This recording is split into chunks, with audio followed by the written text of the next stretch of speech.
It really has been the Fabian Coulthard M3 racing show all weekend long here at Powerful Tools Raceway. Can anyone stop the young Kiwi from a dominant clean sweep of victories? Well, we're about to find out because all is set for our 25-lap feature race, Mork. And can anybody stop Fabian Coulthard? Honestly, Chris, I think the answer is no. They've just got so much momentum, so much confidence going into this race 3.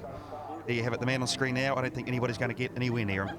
Yes, pole position, 2 fastest laps, 2 race wins, looking to make it a clean sweep of 3 from 3 and further deny the championship challengers from getting closer to the man who led the championship coming into this weekend.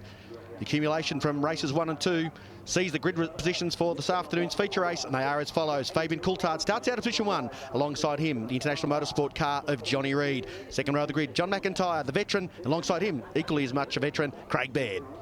Well, on to the next row. My cousin, of course, there, Ant Pedersen, multiple New Zealand national champion in different categories, Kane Scott, followed by our good old Boothie and Richard Moore. Yes, position 7 and 8, all Holdens. Next row of the grid, we see Heimgartner, the 16-year-old. Alongside him, Stephen Richards in position number 10 in the second of the Johnny McIntyre Racing Machines. McLaughlin out of 11, and his teammate, Jeff Emery, alongside in 12. Following on from there, Eddie Bell, one of the local guys, having a disastrous weekend. Another guy having a disastrous weekend, of course, is Paul Manuel. Andy Knight there, we saw what happened to him in race 2 here. Unfortunately, won't be starting this race. And Colin Corkery rounds out the last row. There's the eyes. Fabian Coulthard looking straight ahead. Has not put a foot wrong throughout this entire weekend as substitute for the injured Greg Murphy. Greg, of course, here this weekend, and very happy with his young charger's progress during the course of what's gone on. John McIntyre, well, he's certainly been consistent, hasn't he? Looking to come home with yet another podium spot as we will ride with him during the course of this race in his Falcon.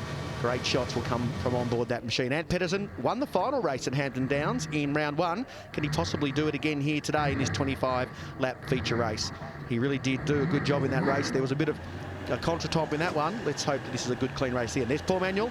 He's also further down the field, but great shots will come from the Oryx Commodore during the course of this 25 laps. 83 kilometres is the journey, and we had one safety car during the course of race 2, the first time we saw a safety car here all weekend. As we look back down the heat haze front straight, all in readiness here. And is there a joker in the pack somewhere during the course of this race that might just be able to find a nice tuned balance to take the challenge right up to car 51?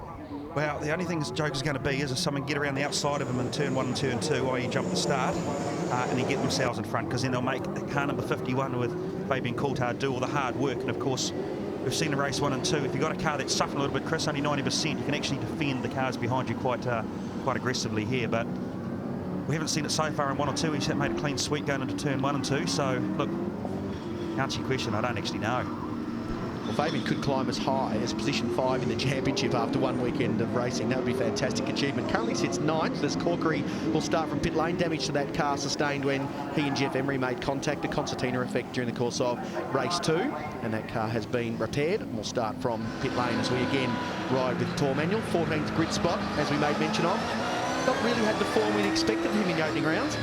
No, we did. We saw him climb all the way up in race 1 into 8th or 9th position, but then he got a penalty and misses that magnificent foot cam that we've seen so much of. And this, I have to say, this is my favourite in-car camera position of all, because you get to see the feet dance and the throttle, the clutch, the brake, everything working in unison there. So, look, at the moment, he's just in idle mode, going through the starting sequence. As much heat as you can see generated. 1 foot hitting the accelerator, the other hitting the brake. But either way, Paul's had a disastrous weekend. He's hoping to finish it on a very high note. He's a stellar competitor, a lot of history in tin tops, and he'll be looking to improve in form. Just to see who some of these drivers have as co-drivers during the course of the season ahead.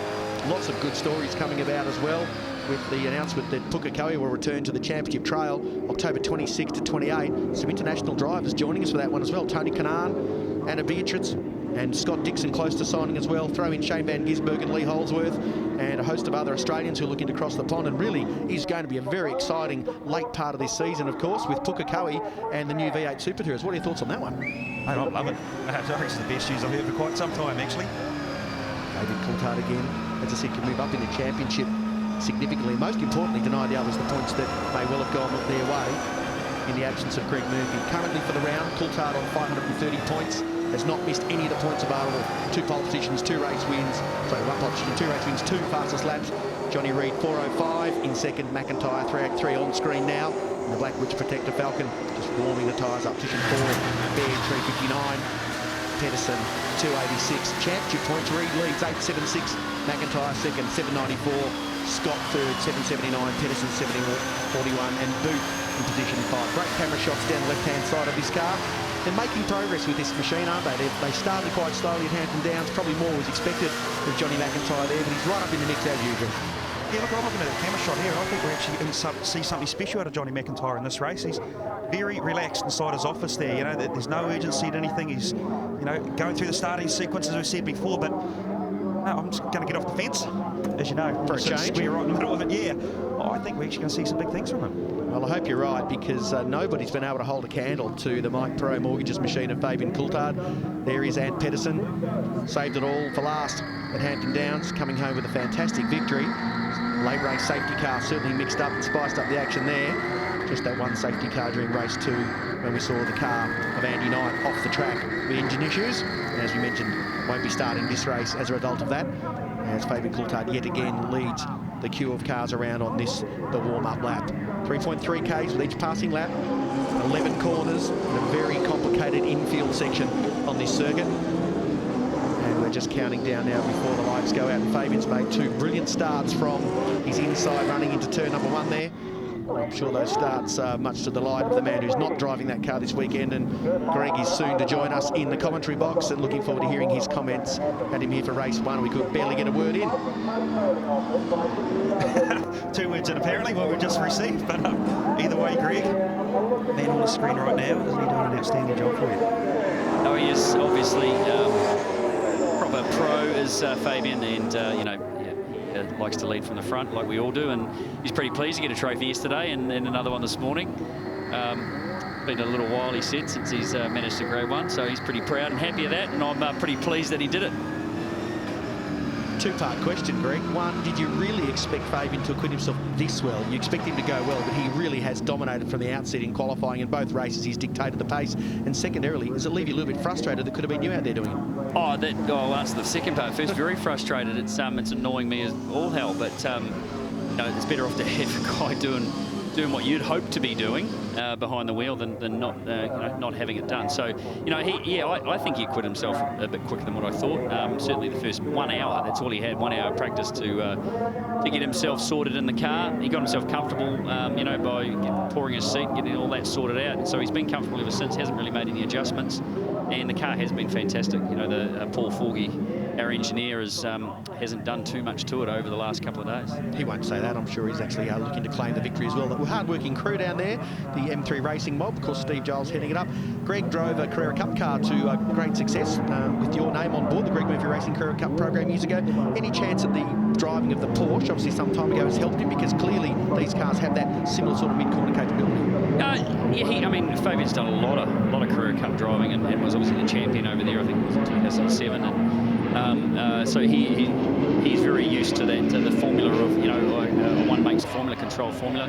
And he does, you know, talk about the car being more similar to that, to a Porsche Carrera Cup car than a V8 supercar. So, you know, he is a pro. I mean, we've got to remember the Fabian's in the V8 Supercar Championship because he's earned the right to be there, and you know, already having a great start to the year with Brad Jones Racing, and you know, he just gets in, he's cool as a cucumber, and you know, wants to win the races. He certainly is indeed, and his cold tyre speed has just been astounding. He's been streeting the field on cold tyres, and that will come into play as we come around to start this 25-lap, 83-kilometre final. Coulthard on the inside run, alongside him Johnny Reid, both drivers with a lot of open wheeler experience and both drivers with great Carrera Cup experience. We're going racing, Coulthard and Reid, a little bit of overlapping down back there, and a little bit of contact too, I think, that was made between Ant Pedersen and one of the other cars. Hard to pick from here. I think Johnny's got on the inside of Fabian, actually. He has. A few others are involved as well, because that's Johnny Reid and who's locked a brake and gone off. All too hot. McIntyre leads. Bad in there, Willing. Pretty messy start all round. Very tight. Very, very tight. Guys, I can't help but think that 27 car Craig Beard's actually be a problem for a drive-through penalty, because there's no doubt he got the back of Johnny Reid there. But either way, it was a very messy start. But we did say at the start of the front that actually they're going to get through here, through the head. Let's hope so. Let's hope so. Hope so. Yes, we actually touched the base of the show, Greg, before you joined us. We said if there's anything that's going to stop Fabian from winning the race, is if he got actually jumped at the start. Yeah. So, well, listen, I can't tell from that angle what happened in that one, obviously, but he got jumped. Johnny Mack got a great run up the inside, so I'm not sure if what happened there exactly, but he will be obviously a bit disappointed, but now we've got a race on. We've got a serious race on here. Johnny Mack, obviously, in the first couple of races, incredible job of the positions that he managed to maintain, and you know, he looks pretty pacey at the moment too. Yeah, you mentioned it earlier, race 1, Johnny Mack, 9th fastest car, but finished second, holding up a queue of cars. And here's a shot of a bit of contact there with Paul Manuel and Steve Richards just running side by side. Up on the curb goes Manuel, and very sideways he's gone around he goes. McLaughlin, and I think that was also Tennyson. Was that the recovering Reed perhaps back on track there as we complete lap number 1? What was a very messy and side-by-side start to this race. The only thing that Fabian has not yet quite got right, but look at him now, really harrying the car of McIntyre as they head up into turn number 2, and his early race pace has been spectacular. Just needs to be patient a little bit here, I think, because the car's certainly got the speed, but patience is easy to say with the commentary box. It's not easy to say when you're actually watching the car that you're normally driving. I think you're going to point that at me, the patience thing. Look, there's one guy that had an awful lot of patience off the start. That's Andy Booth. Look, he started back in the 9th position. He's actually up to 3rd place, so he's certainly capitalised there. One thing Fabian's got to be careful on, though, is if Johnny takes a little bit too much speed out of him initially, it's going to let that other group go back to 3rd, 4th to get right on the train. Well, let's hope that does happen. I mean, this is going to be an exciting race here, there's no question, and at least my car's on TV now, which is great. Yeah, first time we've seen it in battle all weekend, and Fabian made mention that after race 2, didn't he, that he actually turned it off towards the end just so he could get a little bit of sponsor time, but he's certainly getting plenty now. This will be interesting to see how this works out, because of course Johnny Reid was looking at second before the round, and to further extend his championship lead over the regular runners. I say regular because of course Greg sitting beside us and Fabian Coulthard should not be continuing form behind the wheel of Mike Pro Commodore, but he really needs to start picking his way back through the field to get valuable championship points back again. Yeah, well, he's going to be a long way behind too, which, you know, in those cases, you tend to hope for a safety car, don't you, to bunch up and make some position. So he'll be a long way from the back of this queue as they file through the last 10 on the front straight. Mike Gardner using every single bit of the track. Pretty close to the front. Fabian goes right, just in his track. Johnny Mack then darts to the left. And up into turn 2 again. He's now breaking some. We saw that with Johnny Reid earlier. This is a great battle, Ford versus Holden. And the man that's got an unblemished run so far this weekend is looking to try and find his way by cleanly into the race victory. He's had some trophies, but he wants the big one. Bearing in mind, of course, for the round win, he can still come home second and take the round win. Will Fabian be thinking that way? I don't think so. Listen, obviously, at this stage, and we're pretty confident that it's a one-time deal, and I can't wait to get back in the car for Manfield. I mean, he wants to take home all 3 trophies this weekend and get as many points as he can. But you know, I think this is definitely going to be a battle. The first 3 guys there all did 25.9s on that lap too, so tyres are slowly starting to come right. Hey Greg, one question for you from Hampton Downs is, when you're this close like Fabian is behind Johnny, do you lose the front downforce of the car? Absolutely. A lot of these corners here, maybe not so much, but definitely some of them coming onto the front straight. I think probably turn 1, certainly turn 2 would, you know, it's reasonably high speed. You definitely lose a bit of front bite there. And you know, also got to make sure that keep some temperature keep the water temperature down and the oil temperature in the car as well. Get some air in the front of it. Murph, this car of yours being driven by Fabian, it's won 4 of the 5 races thus far in this series. Put that down to it. What is the specific strength within your car? Listen, we just spend a lot of time, obviously, going through the information we've got and making sure we're not missing anything at all, making sure the car is set up in exactly the way we believe it should be. We've spent a lot of time, obviously, looking at things like tyre pressures, all those kinds of bits and pieces, and making the most of where the rules are. So, you know, that's about it. That's all I can say. I think the experience that he and I have got driving similar types of cars in Australia is definitely helping. But, you know, other than that, just staying at the front, you know, being at the front and staying at the front, staying out of trouble. As we can see, we've seen today, again, you know, cars being caught up in the midfield in incidents and, you know, losing a lot of track time. It must be enormously gratifying because, of course, all of these cars are as good as identical in this spec formula, the SuperTourers. 570 horsepower, 7-litre V8, and of course the same gearboxes and drivetrains in every car. We're looking now back at Scott McLaughlin. Overheating issues in race 2 for Scott, and he's always ducking out trying to get some cool air there, so there's still some work to be done despite the addition of this venting system in the bonnet. You can see graphic illustration of that each side of the Castrol sign there. You'll see the vents on Scott McLaughlin's car just evacuating the hot air, but this morning that car lost revs on the straight, which is a byproduct of them actually getting too hot. Just having a little bit of look there. And Oh, he's pushed him into making a mistake. There was a great move. He went very deep, Scotty McLaughlin. He had a lot of speed in that first race too. It was great. And I was looking forward to seeing him go through. I think he just missed a gear. No, that's the problem. That's the overheating issue. The car only goes to 6,000 revs, and he said, I've got the best handling car in the field, I believe, next to Fabian, but every time down the straight, they drive away from him. Well, that's it's incredibly obvious now. He's going to have to make up that room again on Ant Peterson. He said it's frustrating. You can actually catch all of the cars in front of him through this complex, and then down the straight, the car just hasn't got the horsepower because as it fails, it's obviously having an issue with the dropping its RPM and holding him back. That's right. Around 6,000 revs before it starts to misfire, which is a prevention mechanism to stop these cars getting too hot, and they are running a high water temperature in a lot of these cars. And McLaughlin, the one that's suffering on the straight that time through. Yeah, disappointing because I mean he is driving exceptionally well. There's no question about it. And the race for third there at the moment is going to heat up in a minute with Beardo all over the back of Andy.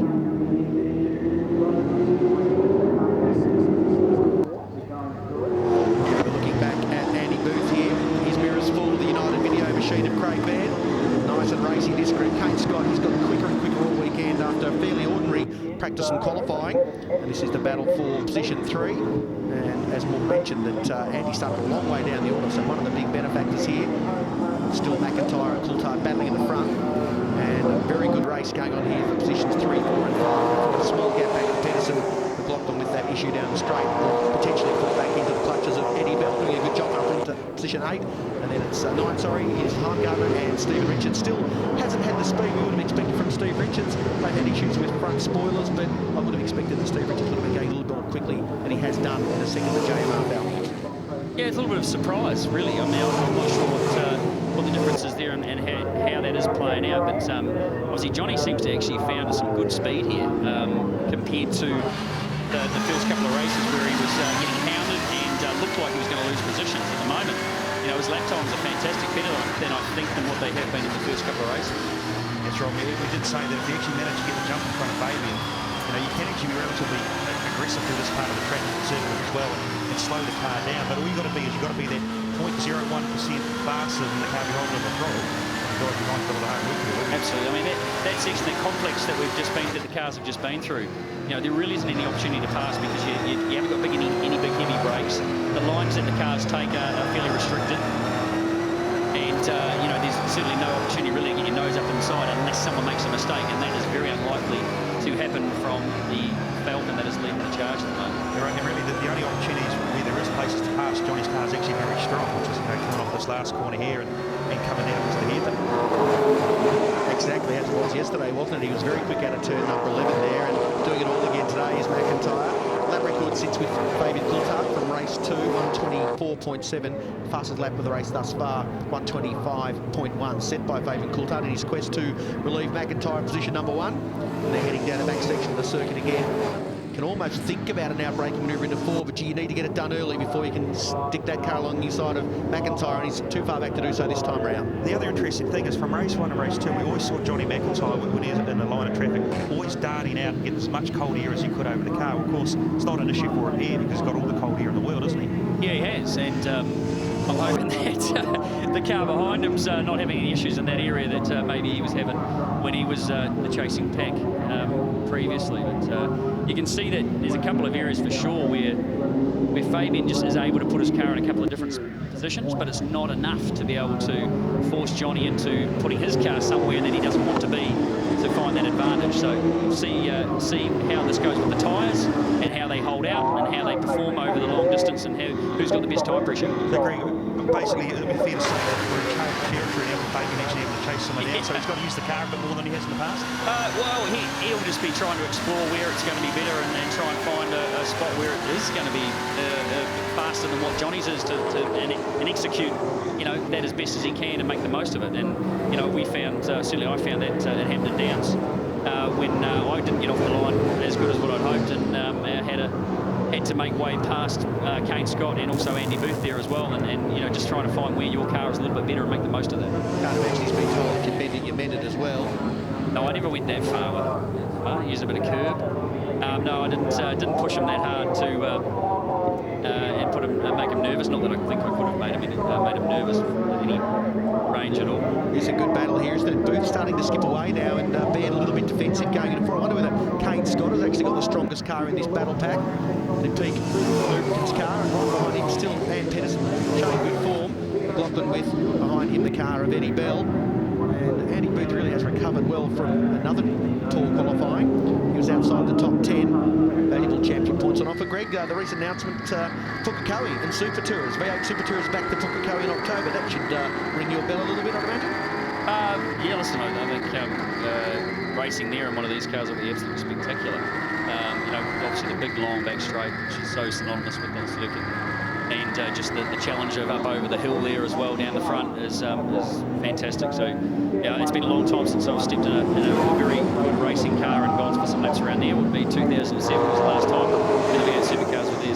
So that's a huge announcement. Coming around to complete another lap, so it's 8 laps down in this 25-lap feature. And still cars ducking to the inside, both Baird and McLaughlin doing it that time through there. And the water temperatures can get up and over 100 degrees.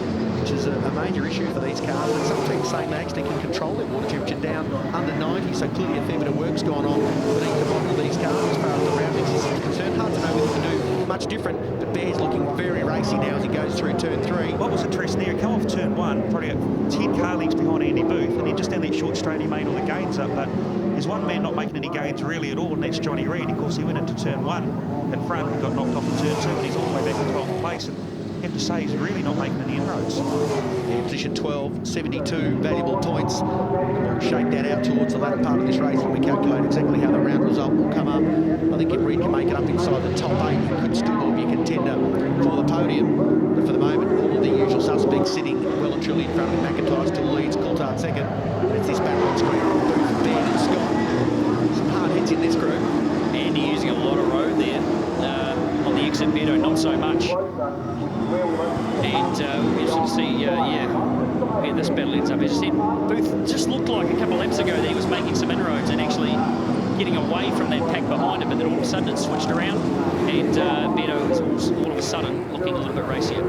Quite close all the way back through the field there, a train of cars all running line astern, all the way back to the car of Jeff Emery, and it's a fairly sizable margin from Emery back to Reid. Pedersen back at McLaughlin. McLaughlin once again quick through the infield, and looking at an outbreaking maneuver potentially here. Super Cheap Auto Commodore currently sits in position 7 in the hands of the 80-year-old driver that's destined for V8 supercar endurance activity this year, as many of these drivers will be. I always find it hard to believe that Johnny Reid hasn't been picked up by anybody. Murph, your thoughts?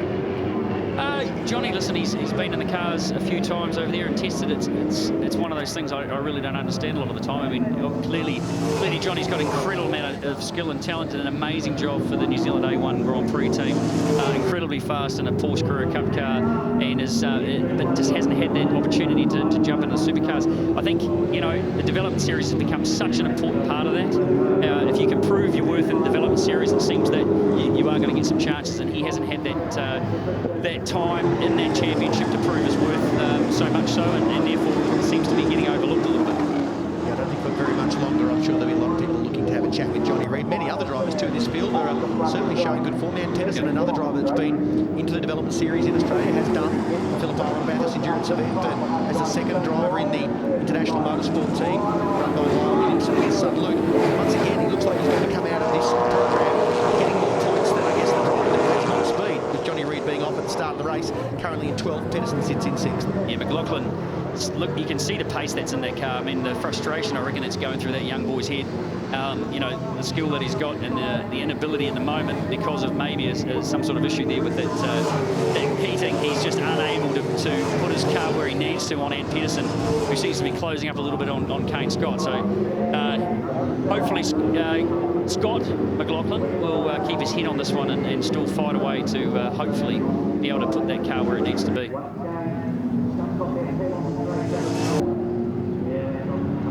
Okay, we're working through the infield here on this, the 11th lap, so on our way to half distance. No positional changes since very early in the race. The best battle we're looking at is the Woodstock Commodore of Andy Booth, United Video Machine of Craig Baird. Craig looking very racy. Another driver that looks to be quite quick through the infield section of the circuit, but just can't quite get the car into position to seize a passing opportunity. Really only 2 genuine passing spots, possibly 3 if you include turn 4, but that's a brave thing to this is the place where Baird needs to be quick. If they use all of that exit curve and more of the concrete backline curve there, allowing more track position for these drivers. That's where the Beardo's just trying to distract Andy Booth, but Booth, well, he's a former New Zealand Grand winner, and he's no lame duck, is he really, Boothie? He knows how to drive these cars and look back at the track. Did you see that as well, Greg, with Boothie coming off the front straight with the back start to step out, so maybe he's gone past the use-by date on those rear tyres. Yeah, and if it feels like he may have done, you just need to try and settle it down for a lap. Oh, he went very wide there out on the exit of turn 1, very wide, but still managed to not lose any position to Craig Baird, who'll be looking at the back of that car just like we were, and hoping that something is going to happen and those tyres are going to give him a little bit more grief. A little bit defensive. He saw Beardo have to throw his nose in there, went a little bit defensive, but manages to hold the position and get out of there, not too bad on the hairpin. But it does look like he's losing a bit of pace in that rear tyre. As I say, it'll be a challenge to see if he can just maintain a nice straight car for a lap or so and see if that tyre can come back.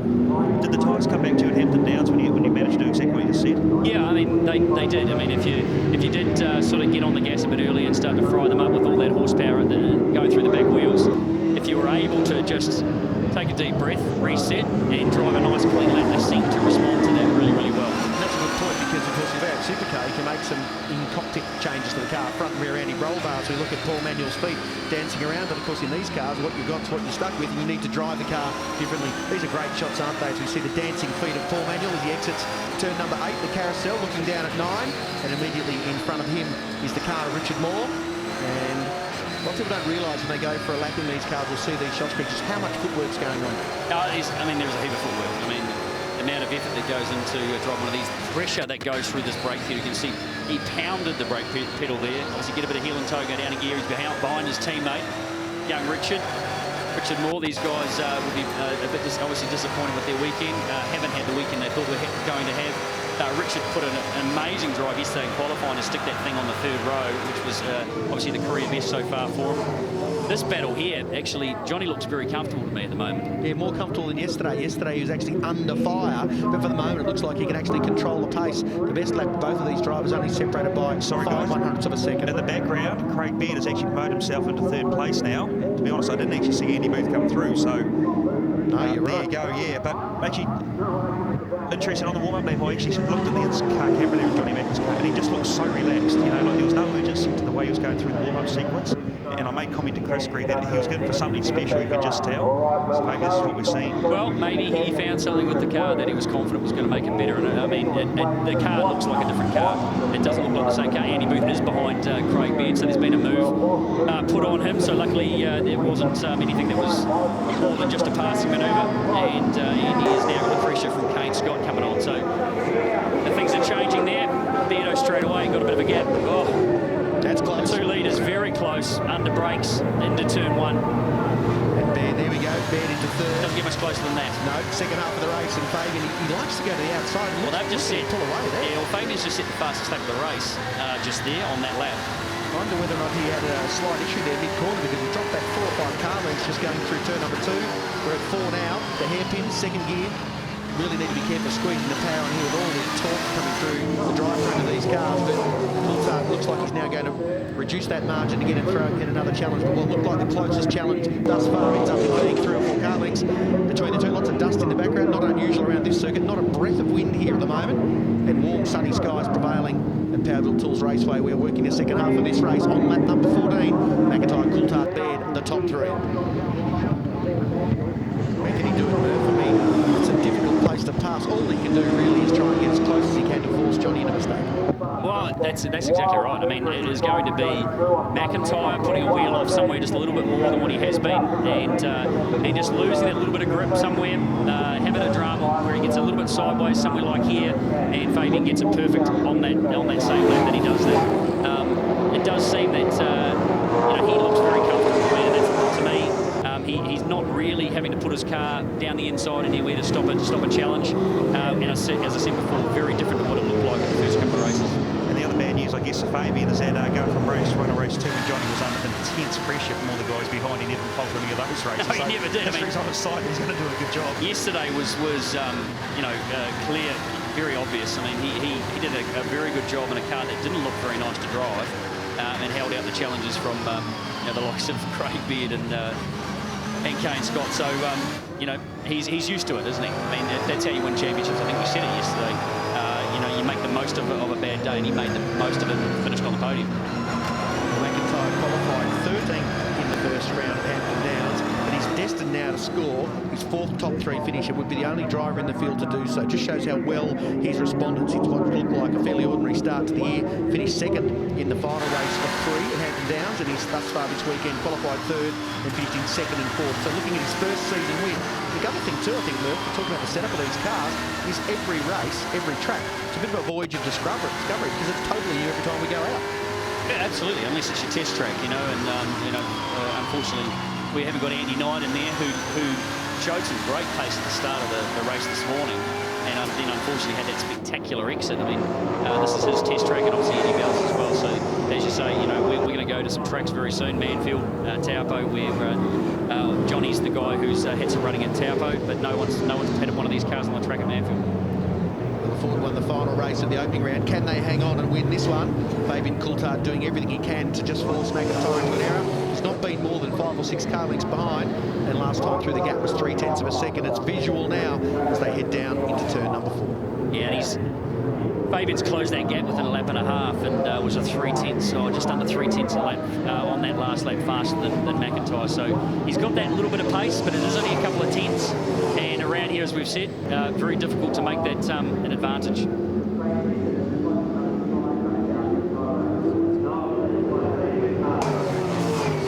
Exiting turn number 4 there, the dusty trail through this infield section of the circuit. We're looking at Kane Scott fending off Ann Pedersen, battle for 5th. McLaughlin still hanging tough in the group there. Bell as well, he's recovered well.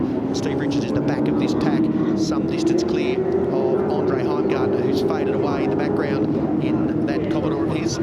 He's position 10, and we're on lap number 16. These guys seem to be pretty much stuck, don't they, a little bit with different tales of woe. Everybody's got a story to tell at race end. Who'll have the story of telling that they were the victor?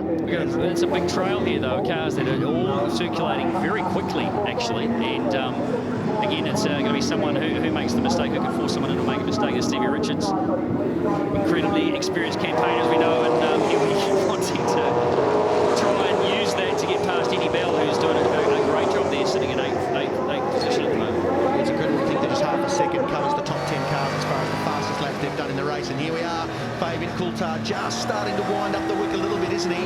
As we head into the last third of the race. Heading down there through turn number 3, lots of sideways. And now into 4. Second gear, as we've said. And the car of McIntyre, they just buck and bounce around a little bit, don't they? Have a lot of lateral movement without having a lot of lateral roll. And then through this sinuous infield section, Coulthard monstering the back of John McIntyre. Can he possibly find his way in to make it 3 out of 3? That fast corner at the back, Mark, that you were saying before about the aero, turn 3. You can see Fabian was right up behind Johnny, but as they exited there, and it's very hard to see that apex. I think we mentioned that yesterday too.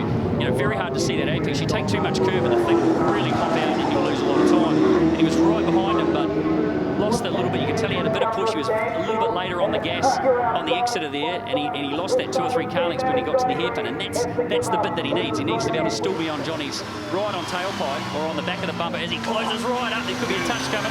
It's like interesting, fellas, in that particular shot, looking at Johnny McIntyre, he's actually, you can see his head moving. He's looking at all the mirrors to find out exactly where Fabian is.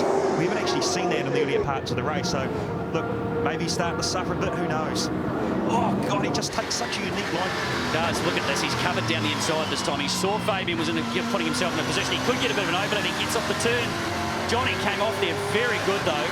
It doesn't get any closer. We'll see this time round. This is not a passing place. Will there be a couple of car lengths? He's closer. Just loses it. Got the car off the side. So he's trying to carry that speed. Unable to carry it enough. Use a little bit too much road. Johnny's run a bit wide. Or looking for a different line, albeit maybe off that hairpin to get that drive. He's just teasing him, isn't he, in a lot of ways. He knows exactly where he can position that car, and that next corner after turn 2 is so quick that you can't go through there side by side. So Johnny's getting 2 or 3 critical corners absolutely right. It's just changed a bit, I reckon. By looking at it, the way Johnny's attitude of his car is, I think it's just changed. You know, his tyre may have just done something a little bit different, but the pressure that Fabian's just put on him in the last couple of laps is actually more than what he's been able to do so far. Yeah, right. He's probably just been so aggressive and so defensive that he's, you know, the car's moving left and right all the way, which of course he's entitled to, but has he actually used up all that car just to be defensive? You can see the positioning there just through that last section. You can look at him looking in the mirror. Yeah. You see his helmet just turning, looking in the mirror and seeing exactly where he is. Pretty good. He's got it in the apex as well as looking backwards. That takes a bit of doing. Racecraft coming into this race. Ford versus Holden, completing lap number 18, so still 7 valuable laps to go, and Coulthard stalking the fray at the moment, heading down into turn 1. The car changes direction beautifully, that car of Fabian Coulthard. Great front grip, then he can put it anywhere he likes, it would seem. He just can't put it up the inside of Johnny McIntyre. Just can't. Look how close they are. This is going to be another one. He's going to keep trying and trying and trying to put his car in that position to just hopefully... No! That's exactly what you're talking about, is that you lose the air on the apex of the corner, 2 or 3 car lengths, and he just takes away all that advantage. Great stuff watching him. Got all the cameras, all the bases covered there. Johnny very slow mid-corner. It's almost like he's saying, come and get me, then he accelerates away. He's doing that. I think he's doing it on purpose. He's really rotating the car very, very late to get the car off that turn as straight as he possibly can. And I actually think it looks like to me that he's actually trying to do that on purpose, whereas Fabian's taking a little bit more traditional line and using more road on the exit. Yeah, the quicker car's definitely the red car following, but that doesn't necessarily mean it'll get to the checkered flag first. And this is an enthralling battle between the 3-time V8 champion in John McIntyre, and he runs wide there. Wide. This could set up Fabian on the run from 10 to 11. There is road to be used out there. And he's McIntyre gonna instantly to the middle. Instantly to the middle, but he's still holding that little bit of an advantage. So we'll see again under brakes in there. 51 car. How you enjoying this, mate? That's your Not car. much. Not much. I don't know if he scratched it yet, so it might be all right. Give him time. He's got enough laps to do it. Now the catch-22 he's got here, obviously, if depending on what his temperature's like in the car, do I stick him behind him and get a tow, or do I try and pull the engine slightly and the brakes, obviously, for the rest of the track? Yeah, look, 6 1, half a dozen the other, but either way, you've got to be as close as you can, because if Johnny McIntyre falters, you've got to be within that striking range the whole time. Right. So the trainer thought, like you said, Greg, take it easy for a lap, and then if Johnny goes wide and you're not close enough, then you lost it. Into turn 4 again. Puffs of smoke, the flames coming out. Fabian just exercising slightly different lines as McIntyre once again gets that car nice and straight and accelerates away out of turn 4 there. It looks like it's going to be this way all the way to the end, but things do tend to get a little bit more intense and willing with the checkered flag coming out and being inside of the driver's eyes. And McIntyre, well, he's got eyes in the back of his head as he's covering every move, but has not really made a genuine mistake. He's been wide a couple of times, deep a couple of times, but we haven't seen any lock breaks or any lurid moments. No, it's been a stellar performance and a very accurate one. There's no question that he seems to have it reasonably under control, to be honest. I'd like to think it wasn't that way, but he's still, that last couple of laps, there was a lot of pressure being applied, but then all of a sudden, he seems to be in a little bit more comfortable room again. Looking back through the field. As we look at the front again, it's hard to glance away for too long, isn't it? You just don't know what's going to happen as we see them coming out of 11, where McIntyre has been strong all weekend. Fabian ducking to the inside there. Yeah, this time getting some air in the front of the car. Actually, Greg, you're right. 2 or 3 laps ago, Johnny's car was getting very untidy, but he's actually managed to gather it back. Oh, Fabian having a lunge from a long way back, but look, like you say, Johnny, he's executing the throttle. He's putting it on when the car's perfectly straight, so it's not burning up the rear tyres. He's going through the carousel the last couple of times. He's been hitting all the apexes. The understeer that we saw is actually gone, so maybe his car's coming back to him. Yeah, and obviously he's changing a few little things in respect to, he's wide that time, wider than what he'd been. He's changing his driving too to suit it, right? So he's adjusting to what works. He's obviously tried a few different things in a few different places, and he's making a lot of dust that time out of turn 3. Seem to be any cars sideways, just a lot of dust. So he's adjusting to suit, you know, he's working what works best, what's most comfortable, what the car likes in the driving, and you know, he's a pro at that too. There's no question about his ability to manage that. Fabian all over the back this time. Again, having a bit of a slide. Oh, he's actually suckered him slightly there. Put his nose. Johnny, I think, was watching the mirrors. And he's managed to be a bit closer this time going into the last corner. Very close under brakes. Now he's going to try and turn. Might give him a little bit of help, but just can't get underneath. This is the closest he's been by far, though. Absolutely the closest. Johnny goes straight to the inside to block his line, and Fabian's got to run. He's been forced down the outside. This is going to be very close. Who gets to... Someone else call it. That's not my car. That's not my car, says Fabian Coulthard. Greg Winces bites his bottom lip. We're heading out of turn number 2 on lap number 22, and they are side by side. disagree with this. This is actually, that's unacceptable. Game over, Johnny. That is unacceptable. Fabian's got to run. They're going to drag each other down. You can now. If it was me, I'd be doing something about that. That's genuine blocking. I'm sorry. That's 3 quarters in a row that he's blocked him absolutely severely, and that's unacceptable. Yeah, it's not just defensive. It's not the middle of the road. That's changing direction. It's only one change, but it's very, very harsh. And McIntyre will come under investigation. I'm sure we'll leave that to the stewards. We're riding with Fabian Coulthard, and things are hotting up, aren't they? And I don't think Fabian will take that one too kindly either. Yes, here we are into turn number 8 again, and it really is the race to the finish. 3 laps to go at the end of this one, and it's getting willing at the front. Yeah, I think I'm probably the wrong bloke to be talking about that, to be honest. You'll leave that up to you guys, but yeah, in my book, well, I've got my opinion, so I hope everyone else has got theirs, and they're allowed to have them too. We saw this at race 3 at Hampton Downs, didn't we? We had 4 or 5 laps to go, just the action come on, and Fabian, look, he knows where his car's strong, and he said earlier before break, he's done reconnaissance for the last 22 laps. He now knows exactly where he's got to execute the speed of that car and get past Johnny back now. Look, the gap we see now, that's going to be dissolved when they get around the second part of this court lap here, because Fabian's got so much car speed, but running out of time, he's running out of laps. Understandable. Fabian also says, gee, you know, do I really need to buy into this argument? I can win this round, I can defend some of the points that would have gone the way of other drivers. Do I need to have a car in the fence? And I doubt very much whether that's what he wants to do. Well, he might not want a car in the fence, but I can guarantee there's a few blokes back through the field that would have had Johnny McIntyre facing the wrong direction. Yeah, well, there's actually another part of this equation too. We've got 3 laps to go. Craig Beard is actually 2 seconds a lap quicker than these guys at the moment because of being defensive. And he's only 4.5 seconds off these guys. So if they keep making around like they are being defensive, it could become a 3-way battle. Fabian will still win the round, of course, because he has won 2 from 2. I think including the bonus points. We'll just do a calculation of that one. And we're on lap number 23. And around the back section of the circuit we go. Ford and Holden still. McIntyre has led from the outset. Fabian has tried everything he knows and a little bit more. Still not over yet. And it looks like the car speed certainly in the favour of the following Commodore. Back through the order, Baird still 3rd. Booth 4th. McLaughlin up to 5th now. It's found his way by Kane Scott somehow. Pedersen back to 7th, so he's slipped through the order as well. And Johnny Reid has passed just 1 car since going off the road, entering turn number 2 on the opening lap of this race. So into turn number 11, the 23rd time. Just 2 more to go, and yet again, it's the Mike Pro Mortgages Commodore ranging up on the back of the Johnny McIntyre Racing Falcon. They cross the line with 6.66 kilometres remaining. Can he do anything about the car? There's Baird in the background. The gap from McIntyre back to Baird still 4.5 seconds, so he'd need real dramas in the front. We're into the last 2 very exciting laps of what's been a fantastic race. Can Fabian Coulthard somehow find his way by and make it 3 from 3? Well, straight away again, once those 2 have sorted their act out and driving in a straight line, they've done a time, again, representable to what Craig Baird's doing behind them. So that just goes to show how much, when you choose to take the inside line 2 or 3 times a lap, how much time you lose.